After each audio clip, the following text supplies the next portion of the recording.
Sim was a game released for the BBC Micro in 1984. It was developed by a company called Viper, where you play as Hercules K. Orangebottom, a galactic superhero armed with nothing but his jetpack in search of Cimmerils to feed a reactor so that you can save the planet due to its energy levels reaching a catastrophic level.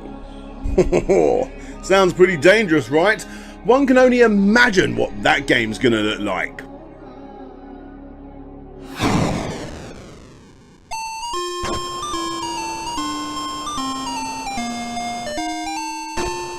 Yep, this is that game, and this is that superhero that gets killed by absolutely everything, and nothing too apparently, including the Channel 4 logo.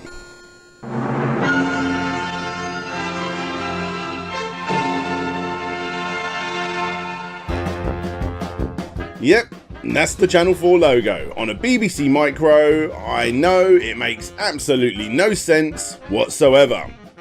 And this is the kind of quality that you can expect to see in today's video. 5 examples of games filled to the brim with stolen imagery and pilfered licenses, and as far as I can tell from my research, they all got away with it.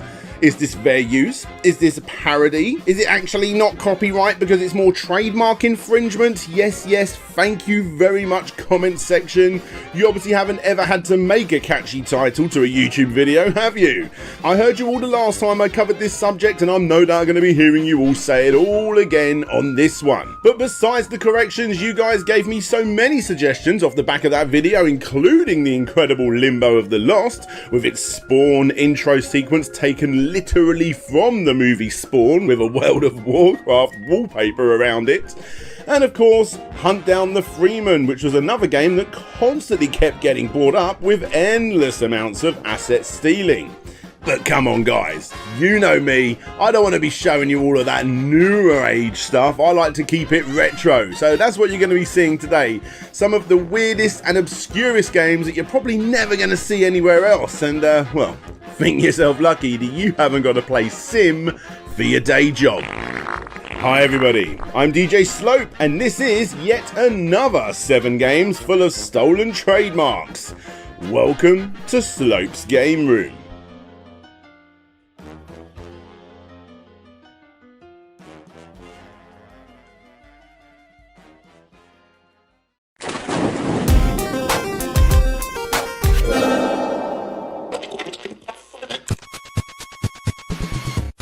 So let's start off with a continuation from the last video, shall we? Let's take a look at Load and Run, the computer game magazine from Italy that came with a tape jam-packed with games.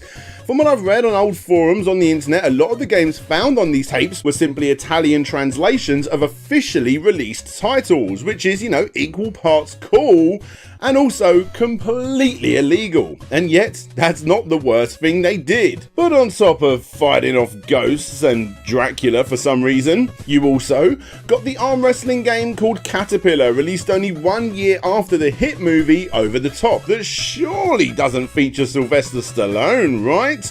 By the way guys, I can never actually work out who the rest of the people were in this that you would be going up against. They all look very familiar, but I can't put my finger on it. Let me know down below if you can work them out. You can take down these walking machine things that look remarkably like Star Wars Scout Walkers in one game. You can go on to a text adventure as Don Old Duck in the next. Don't forget the 2 U's. Thank you. Perhaps a knockoff of Mario Brothers is more up your street. Heck, why not have a chilled out game of Monopoly? After chasing away the ghosts in yet another game that looks remarkably familiar to the real Ghostbusters again. Have you had enough of running over frogs, have you? Well, how about Snoopy instead? And here's yet another one for you. How about an entire text adventure based on a horror movie from the 80s that they definitely didn't get the licensing for, called Kroll the Adventure. See what I mean? Game of the rear after game of the tear after game of the dear oh dear. There is simply just too much to choose from on these tapes. I could do an entire episode based on it, but I won't. Again, it's far too easy for me. So I'm just going to be leaving you all with the most obvious of these rip-offs, which is Alien.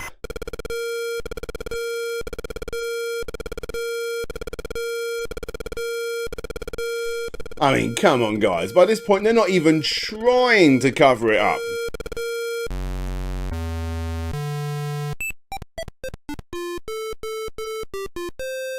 Yep, there's your Xenomorph, dancing to Vivaldi's Four Seasons for some reason.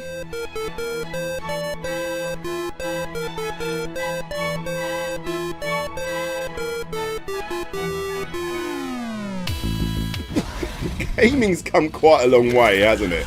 There really isn't much to go on with this game. I've got to admit, they actually did do quite a nice job of the shaft level, but I don't really get what's going on for the rest of the game, and everything just ends up blowing up by the end no matter what I try and do. Thankfully for this video, Alien wasn't the only Alien ripoff, because you've also got Alien. Although this one is actually unplayable, being that it's a text adventure entirely made for Italian speakers, which sadly seems to be quite a frequent thing with this magazine. And then finally you've got Aliens, which is stupidly hard as it gives you just enough time to work out what to do by shooting stuff and moving on. This is the second screen and I couldn't bring myself to go any further. So yeah, that's just some of the hundreds if not thousands of games, including the completely pirated but translated software that appear on cassettes for the Load and Run magazine. Thankfully not everything found on these tapes was a rip-off. Sometimes they actually did what they could to create a proper platform game with a memorable lead character like old Jumper here, who looks just a little bit like a big long sausage.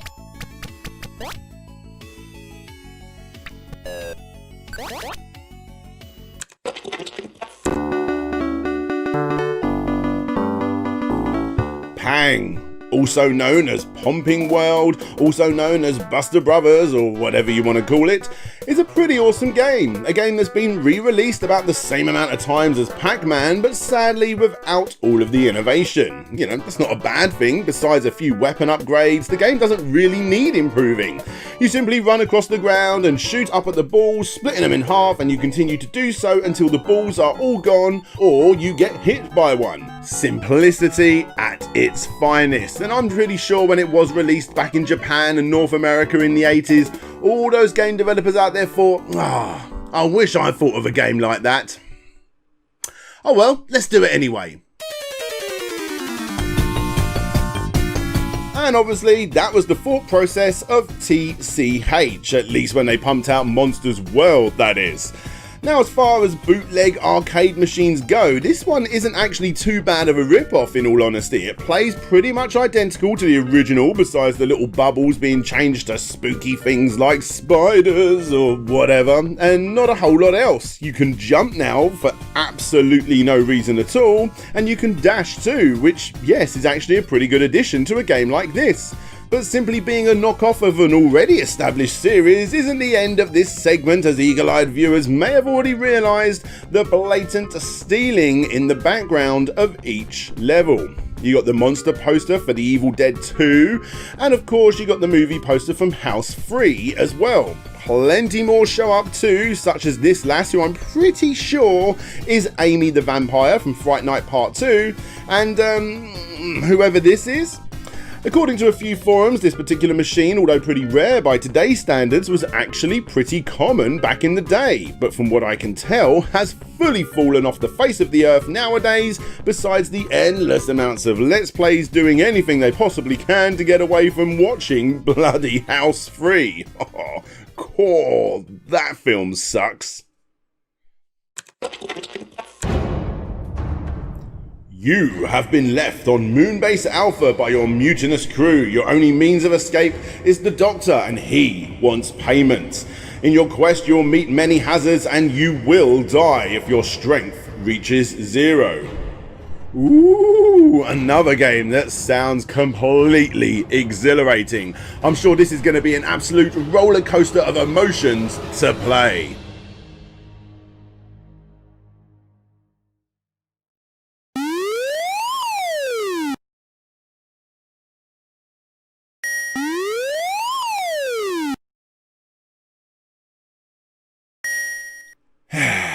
This is Escape from Moonbase Alpha, a game that couldn't fit more copyright infringements in it if it tried. So as stated, you've been stranded on this horrible looking planet, which actually doesn't look all that horrible at all, Regardless, you need to make your way down to level 7, dodging or even taking on different monsters that you find in each room and collecting gold along the way. If you get enough of it, you can pay the doctor and end the game. Congratulations! Another go? Nah, I'm alright. As you've no doubt already spotted, the ripped off element found in this game was indeed the Doctor. You even escaped Moonbase Alpha by going off in a TARDIS. And of course, that's not all, because you also have Daleks from Doctor Who, Evil Edna from Will-O-the-Wisp, if anyone here remembers that at all, Marvin from Hitchhiker's Guide to the Galaxy, and the Incredible Hulk from that movie that Marvel refuses to make. It's an odd affair that, just like most easily accessible games from the early 80s, is a little crap, but still does indeed pull on the heartstrings a tad for anybody that played it. Honestly guys, I actually remember having vivid memories of finding the Doctor of this game when I was a little kid, literally in that house right there. Ah, good times. You Americans didn't know what you were missing out on with games like this.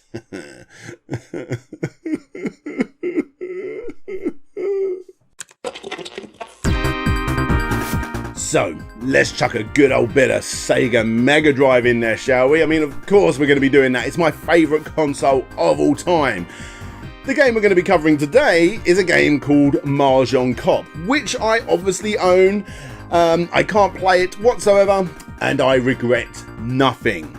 Because although the game itself is really nothing more than a graphic novel type affair where eventually you get to go toe-to-toe with your enemy and battle it out in a ruthless game of Mahjong, the instruction manual is quite possibly the most hardcore and blatantly ripped off pieces of media that I've ever seen for the Mega Drive, and it was openly sold to the public in decent numbers, I'll have you know. So this is you, the Mahjong Cop, and this is the Hong Kong Mahjong Syndicate, aka your opponents, the Terminator, Robocop, Dirty Harry, and a whole plethora of characters that I'm sure you guys will educate me on down below. Again, I find this one so odd that it was fully greenlit and sold reasonably well within the Mahjong circles, of course, yet somehow received absolutely no backlash. A really odd little title that I'm glad to have in the collection, yet I've got absolutely no idea why. When looking back through old British gaming magazines from the early 80s, like Crash here, you end up finding a whole heap of bedroom coders and makeshift publishers all having a go at releasing their own game. On the one hand, that's great. Well done on actually releasing a video game. Not many people can say they've done that. But on the other hand, it really does go to show how little creativity there is in the world. I mean, sure, a platform game section and a maze game section, you know, that's fine. But what about the Ghost Goblin genre? With such greats as Ghost Hunt, Gobble a Ghost, Gobbleman, and Gulpman, to name a few. Don't forget to check out the Frogger section too, which has such titles as Frogger, Frogger, Frogger, Frog Run, Froggy, Jogger, Leapfrog, Road Frog, and Road Toad. You get the idea. However, for this game, we're going to be jumping back to that platforming section, which honestly should get retitled too. Well, actually, I'm going to let you guys work that one out with titles such as Kong, Crazy Kong, and Killer Kong. Yep, quite a few of the games in this section are Donkey Kong clones, and this game is no exception. Yeah, that's not all though, is it? This is Godzilla and the Martians, released on the ZX Spectrum in 1984 for £5.95 somehow. And it is terrible. Obviously no agreed licensing was ever made for this game, where you play as John Travolta over here, working your way up a building site, jumping over Space Invader rip-offs to save your girlfriend with a purple face, who is too lazy to take on Godzilla, even though she's 2/3 his size, and you got to do all of this before you run out of oxygen. Now, according to the description found on the inlay, Godzilla actually isn't the bad guy in this game, unlike Donkey Kong, because apparently Godzilla is just keeping an eye on your girlfriend, meaning that this game would play exactly the same if I don't know, Jumper was in there instead? In fact, I think the game would actually be a lot better if Jumper was in there. Yes.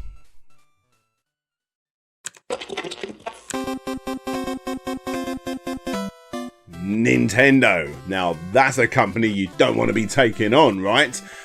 Well, how about we go one step further? And with that one step further, we're going to be going with Hong Kong's wonderful trading companies. That's one of these companies right here, with their own game division, Coney. No, not that Coney. And their game, World Heroes 2. Now, World Heroes 2 doesn't just upset Nintendo. Oh, no. They also do their absolute best to infuriate Sega, to wind up Bird Studios, to piss off Capcom, annoy Viacom, and completely destroy SNK. Now, if you're thinking to yourself, but Dan, SNK did actually release a game called World Heroes 2. Well, of course, you would be right. They did. But this World Heroes 2 is very different from this World Heroes 2.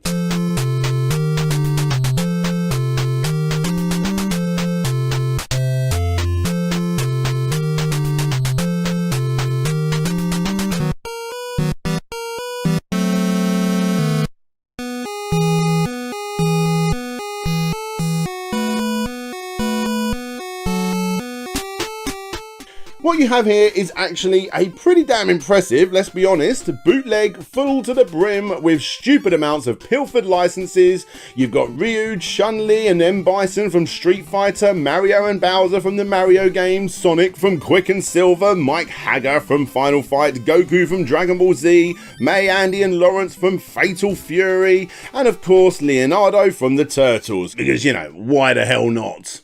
Now, when I say this game is impressive, I'm more so talking about how much they managed to get away with and how many characters they managed to fit into this cartridge. It's not a fun game to play as you would expect from a game like this on the NES, but still, from a technical standpoint, they do indeed get a few brownie points for at least being able to somehow pull this off. Thankfully for this video, the game also doubles up as a sort of greatest hits musically as well, as it includes music from all of these games ripped directly from their games into this bootleg.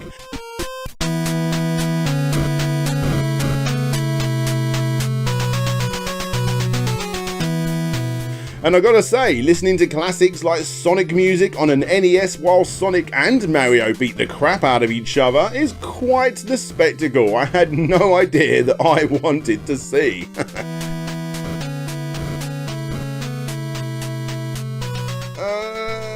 Why are you in that position, Mario?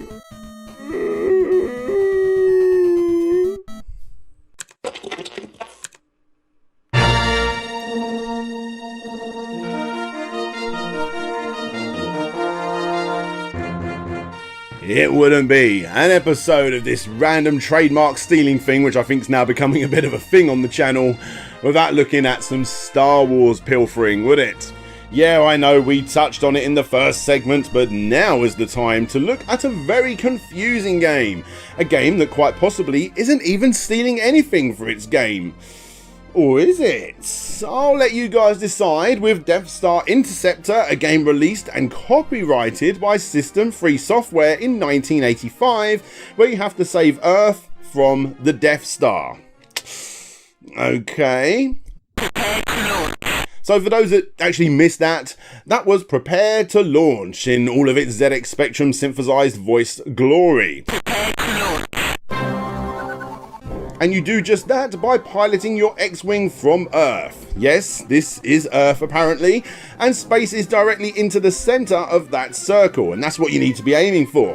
When you end up in space, you end up shooting down loads of TIE fighters. Honestly, this bit took me a fair while to work out how to get past it, until I realised that you can actually just hide in the corner and pretty much do nothing. And then it's on to the Death Star, where you gotta shoot a proton missile down a ventilation shaft, which is easier said than done, and once you have done that, boom, you've just completed the game. An official Star Wars game, right? Right? Not really. Because even though you probably are mistaken in thinking that this is indeed an officially licensed product, heck, it's even got all the relevant copyright stuff on the title screen and even says the words Star Wars, there is some clever trickery with this title screen. Because, funnily enough, Mark Cale, Emerson Best and David Aubrey actually only got the license, or at least we can assume they did, for the Star Wars theme. Everything else is based on an original idea. Similar to how the first RoboCop trailer actually had Terminator music in it, I suppose. This game that has absolutely nothing to do with Star Wars just so happens to have Star Wars music in it. Heck, you don't remember Luke taking off in an X-Wing, shooting down TIE fighters and blowing up the Death Star with a missile down a ventilation shaft to save planet Earth, do ya? See? A wholly original idea because planet Earth's in it. Good job, Mark and Emerson. Good job.